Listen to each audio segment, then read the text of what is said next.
रेहान, आप बहुत जबरदस्त मुकर्रर भी रहे हैं और एक तकरीर ने आपको ईवानों तक पहुंचाया था, वो क्या माजरा है? देखिए, इसमें कोई दो राय नहीं है। It was a turning point for me.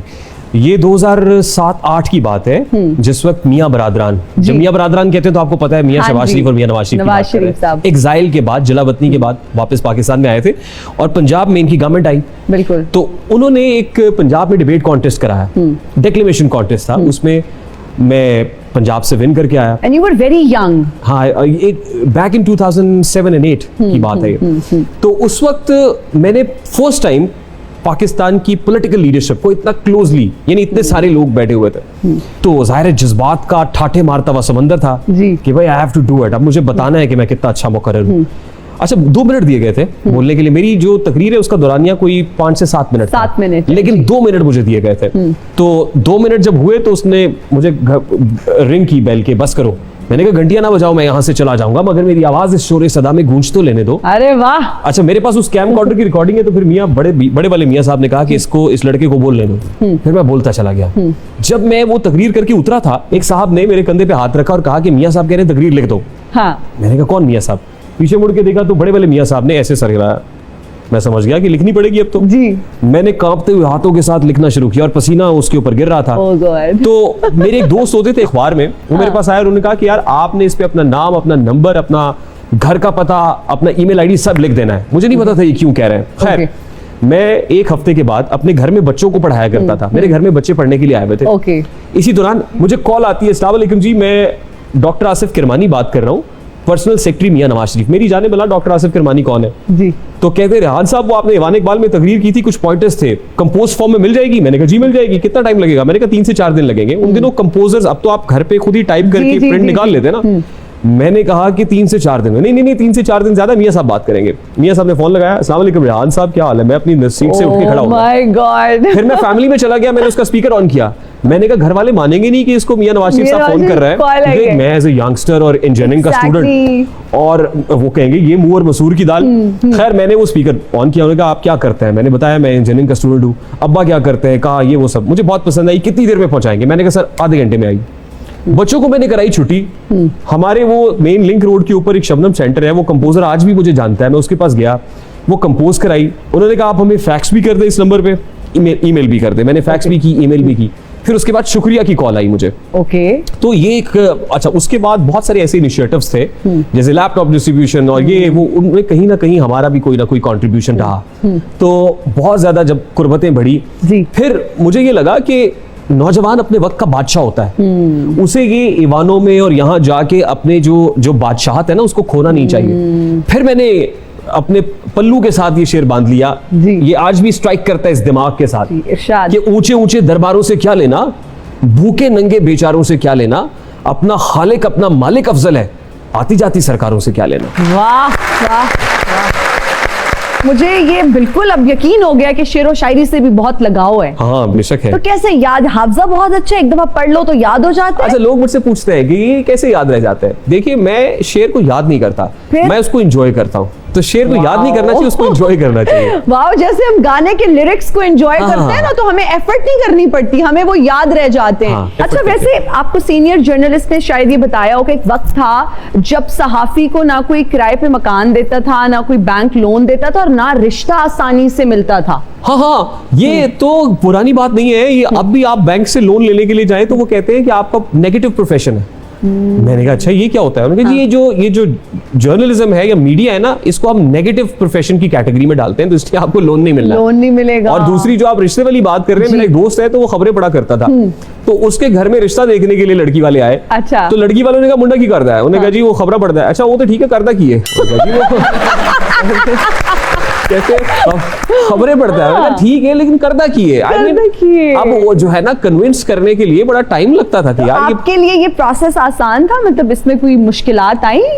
I always took it as a passion. मेरा तो ये पैशन था। शादी के पर्सपेक्टिव से मैं पूछ रही हूँ कि मैं तो मतलब आई मीन ये ऐसा कोई मेरे लिए कोई अपहिल टास्क नहीं था। अरेंज मैरिज मुझे तो लगता है कि ऑटो पे ही लगा हुआ था सब कुछ। ऑटो पे ही लगा ऑटो पे ही हो गया सब कुछ। एंड अरेंज और लव। हाँ मतलब हम तो अपने घर वालों की मर्जी के बगैर नहीं कुछ कर सकते। मैं तो पानी नहीं पी। आई मीन कहने का मतलब ये है कि घर वालों की मर्जी हर चीज में शामिल होती है। Okay okay, so it was all arrange. Obviously.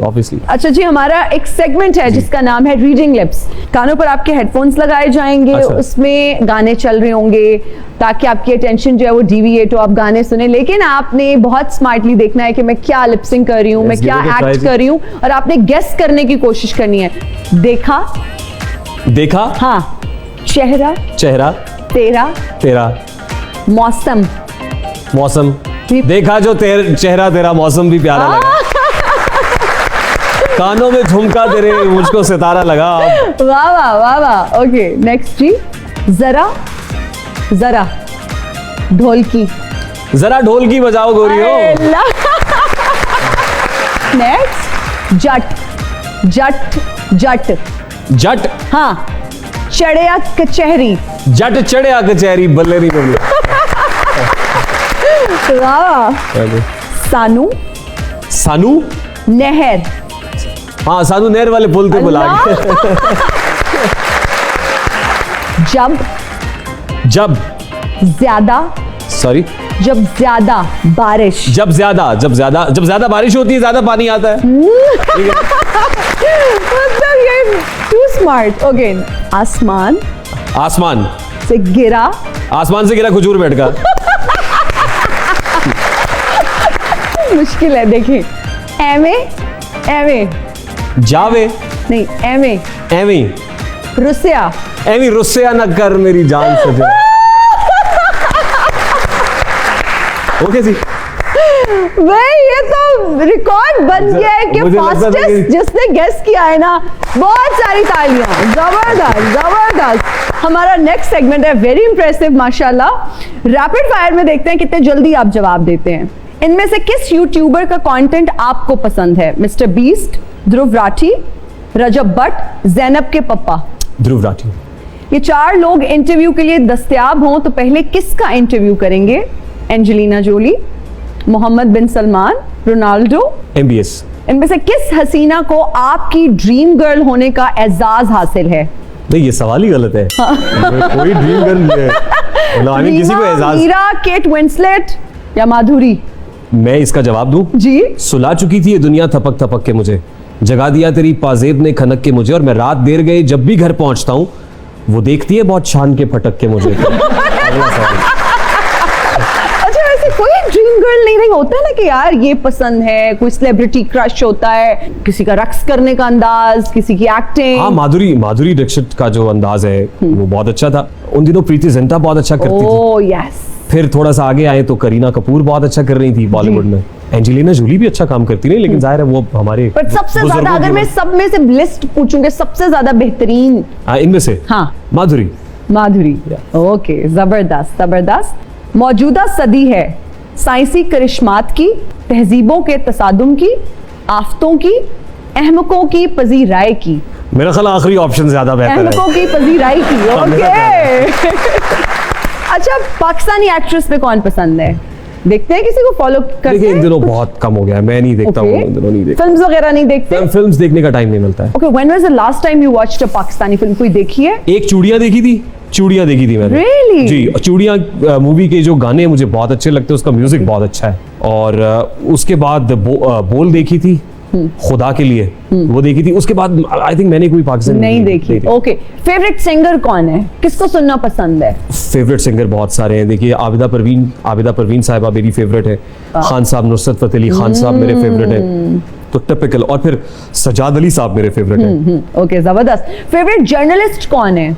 Favourite journalist तो बहुत सारे हैं, बहुत अच्छा काम करे। जैसे फॉर एग्जांपल अभी मेरे उस्ताद सुहेल वड़ाइच साहब का जिक्र हुआ यहाँ पे। जी। तो सुहेल वड़ाइच साहब का जो अंदाज है सवाल करने का, क्वेश्चन फ्रेमिंग का, मेरा नहीं ख्याल कि उस तरीके से कोई क्वेश्चन फ्रेम करके उतने सॉफ्ट अंदाज में, उस लबो लहजे के अंदर कोई लोडेड सवाल भी रैप करके है कर ना? सकता है। Right. ये मलका सुहेल वड़ाइच साहब का, और मैं ऑन रिकॉर्ड ये कह रहा हूँ ताकि जी। सनद रहे और बवक्ते जरूरत काम आए। एंड अगर मैं कहूँ एंकर पर्सन कौन पसंद है, किसकी होस्टिंग अच्छी लगती है? अभी एक काशिफ अब्बासी साहब ऑफर है इन दिनों।